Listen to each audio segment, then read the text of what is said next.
네, 오늘 바쁜 날입니다. SK하이닉스는 실적 발표했습니다. 영업이익이 4조 4천억이 나와서 시장의 예상치보다 역시 제가 계산해 보니까 14% 미스가 났으니까요. 네, 어닝 쇼크이고요. 현대차도 실적 발표하고 금통위 오늘 열리는데요. 금통위가 금리는 오늘 움직이지 않겠지만 경제 전망하거든요. 전망치 어떻게 될지. 또 ECBA도 있고 여러 켜켜이 쌓여 있는 재료들이 있는데요. 먼저 이학영 의원님 시각 들으면서 뉴욕 상황 우리 전략 세우겠습니다. 뉴욕 앤 서울 이학영 의원님 연결합니다. 의원님 나와 계시죠?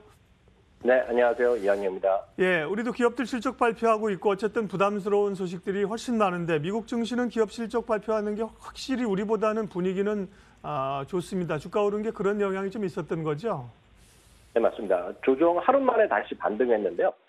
반등이 아주 힘쳤다라기보다는 막판까지 좀 시소싸움이 있다가 결국 나스닥 같은 경우 강보와 다우는 좀 먼저부터 올라왔는데요. 그렇지만 결론적으로 보면 조정이 하루 만에 끝내고요. 다시 반등이 일단은 성공했다는 의미가 있습니다.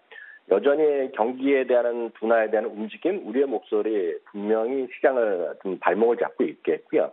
미중 간의 무역 협상이 뭔가 좀 삐그덕거리는 건 사실 아닙니까? 양쪽에서 뭐라 그래든 그런 것들이 여전히 부담 요인인데요. 오늘은 모처럼 기업 실적들이 대부분이 긍정적으로 나오면서 주가를 견인하는 데 큰 역할을 했습니다.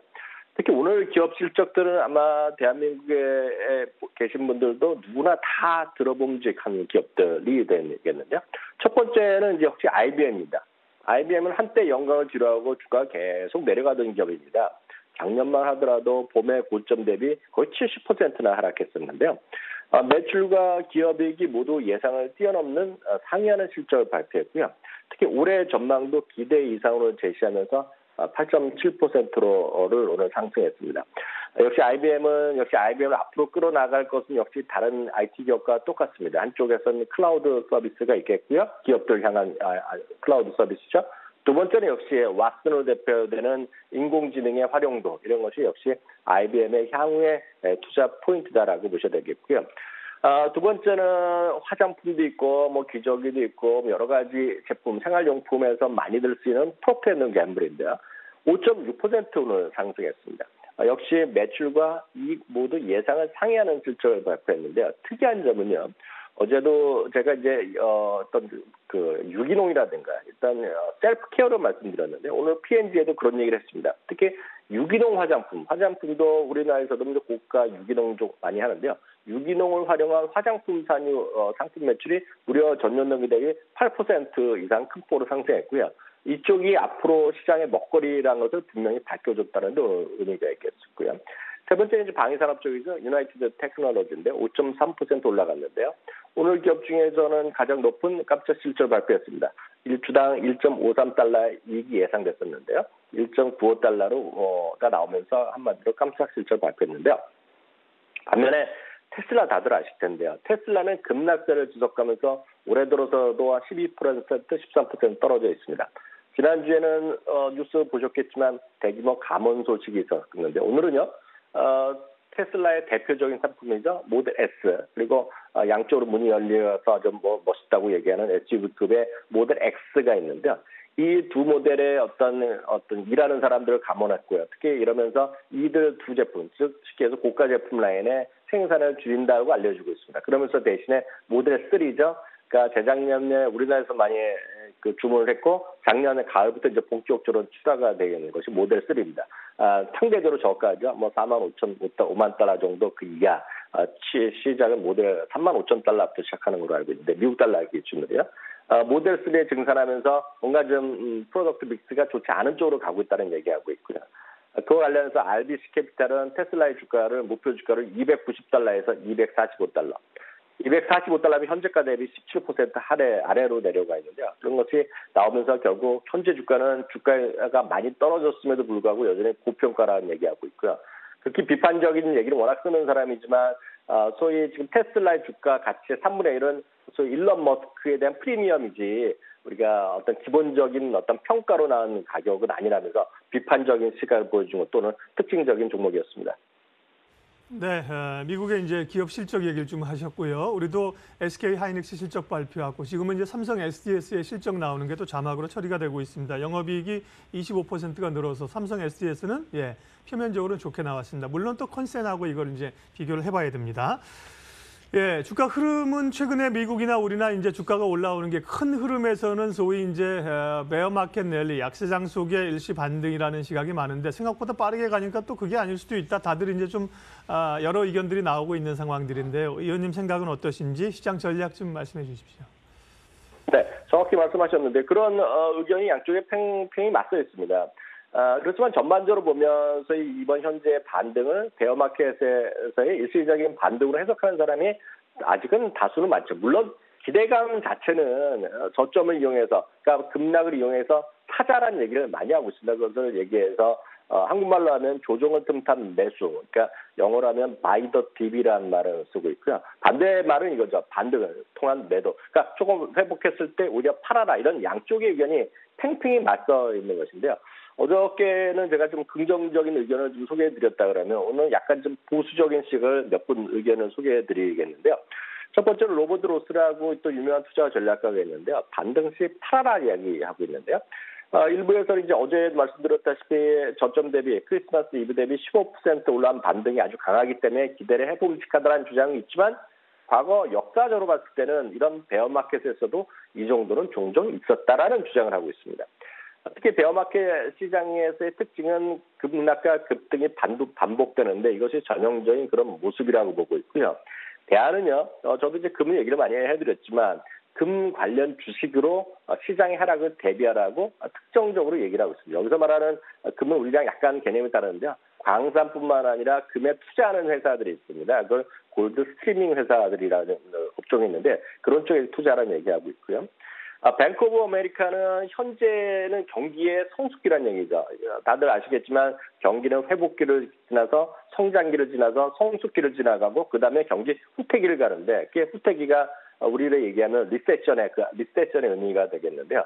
현재는 리세션은 아직 아니라는 얘기죠. 리세션은 내년 정도로 보고 있고요. 지금은 경기 성숙기의 피크를 향해서 달려가고 있다라는 얘기를 하고 있고요. 올해 하반기가 경기의 피크에 이를 것이다라고 일단 뱅크 오브 아메리카는 진단하고 있는데요.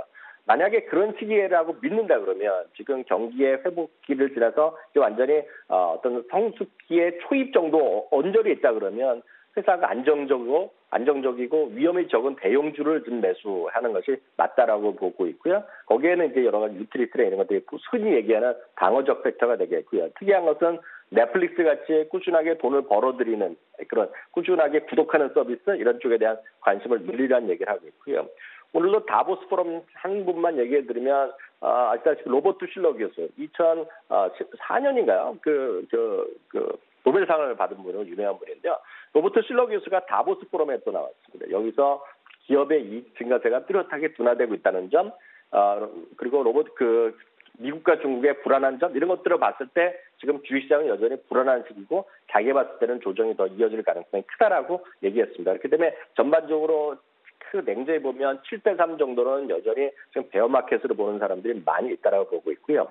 한국은 약간 다릅니다. 한국은 제가 봤을 때는 물론 경기 후퇴기는 아니겠지만 성숙기에서 이미 피크를 친 상태라고 좀 보고 있거든요. 그러면 어느 정도 하강 국면으로 이해하는 것이 좀 맞다라고 보고 있고요. 그럴 경우에는 장기적으로 보면 대한민국은 미국이나 해외 선주보다는 오히려 더 통신이라든가 유틸리티, 안정적인 주식과 금 같은 것들을 이용한 해지하는 포지션이 장기적으로는 확실히 더 유리하다라고 보고 있고요.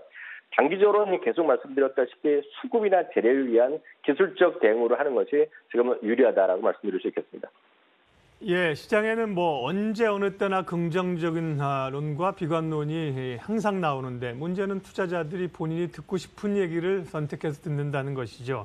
그것보다는 이제 정말 누가 신뢰성이 과거에 있었는가를 평가해보면 좋겠습니다. 예, 뉴욕 증시와 우리 시장 특징주 비교하면서 또 셀렉하고 있습니다. 특징주 크로스 어떤 기업입니까? 네, 오늘 약간 조정 쉬웠지만 어제 급등한 주식 하나가 이베이가 있습니다. 이베이는 대한민국 투자자들 대부분 다 아는 기업인데요. 우리나라로 보면 지마켓에 있지 않습니까? 지마켓의 대주주가 이베이인데 이베이가 어저께 주가가 급등했습니다. 그래서 급등하면서 오늘도 현재 가격 어느 정도 유지했는데요. 우리나라에서 잘 알려는 엘리엇 자산운용이라고 있지 않습니까? 우리나라에서 이제 뭐 행동주의 투자자라고 얘기하고 일부에서 이제 뭐 먹튀다 비판하는 사람도 많이 있고 뭐 사냥꾼이라 얘기하는 분 있죠. 실제로 보면 우리나라에서는 삼성물산, 제일모직 때 미국 쪽에서 나와서 얘기했던 그 바로 엘리엇 자산운용. 지금도 현대차 갖고 현대모비스 갖고 얘기 많이 하는 것이 바로 엘리엇 자산운용인데 엘리엇 자산운용 14억 달러 돈을 투자해갖고 이베이의 지분 4%를 사면서 기업의 어떤 사업 구조를 좀 조정해라 이런 얘기를 하고 있습니다. 이게 뭐 나쁜 것, 뭐 좋은 거로 이렇게 잘라버리는 것이 아니라 지금 회사의 핵심 사업을 살리고 좀 돈이 안 되는 것을 매각을 하면서 기업 가치를 올리라는 얘기를 적극적으로 주장했습니다. 이게 무슨 얘기냐면 대표적인 행동주의의 역할을 또다시 했고 이게 주가의 상승 요인을 가져왔는데 제가 오늘 이 얘기 말씀드리는 거는 최근 들어서 뭐 대한항공 얘기 그리고 국민연금의 스튜어디십 코드 얘기 계속 나오고 있죠. 그리고 어제도 이제 저도 이제 뉴스를 보니까 문재인 대통령께서 대주주의 그러니까 대그룹들 재벌들의 대주주의 역할 그리고 잘못했을 경우에 어떤 비판 이런 것들을 많이 얘기했고 그런 것이 요즘 많이 얘기하는 것이 그 강성부 펀드 그러니까 정확히 얘기하면 KCGI 펀드 있지 않습니까? 그래서 보면 한진칼과 이번에 이제 공식적으로 이제 다들 뉴스 보셨겠지만 표 대결을 가자는 것인데요. 저는 오늘 이 시점에서 이게 표대기를 통해서 주가 올라간다 떨어진다 이걸 말씀드리고 싶은 것이 전혀 아니고 누구 편을 들은 것이 아니라 지금 사회적 분위기가 해외도 마찬가지 우리나라도 마찬가지 소위 행동주의 하면서 기업 가치를 올리고 주주 친화 정책을 잘하는 기업에 대한 선호도가 높아지고 있다는 것입니다. 그것이 우리나라에서는 좀 광범위에 얘기하면 소위 SRI 펀드라고 그러죠. 사회 책임을 잘하고 사회적으로 긍정적인 역할을 하는 사회 책임 투자 펀드 이런 것들에 대한 관심을 여러분 좀 가질 필요가 있습니다. 다만 이 펀드들이 아직까지는 펀드 수도 많지 않고 설정이 또 적은 것이 사실이지만 뭐 마이다스라든가 미래셋 하면서 몇 개의 유명한 큰 회사들 다 조금씩 하고 있거든요. 이런 것들은 제가 봤을 때 장기적으로 이런 특정 종목을 사면서 투기적으로 어느 방향성을 예측하기보다는 이런 쪽 펀드로 장기적으로 좀 간접 투자를 해두시면 제가 봤을 때는 장기적으로 좋은 결과가 있지 않을까 해서 오늘 소개해드렸습니다. 네, 뉴욕앤서울 이양영 전문위원 함께했습니다. 고맙습니다. 감사합니다.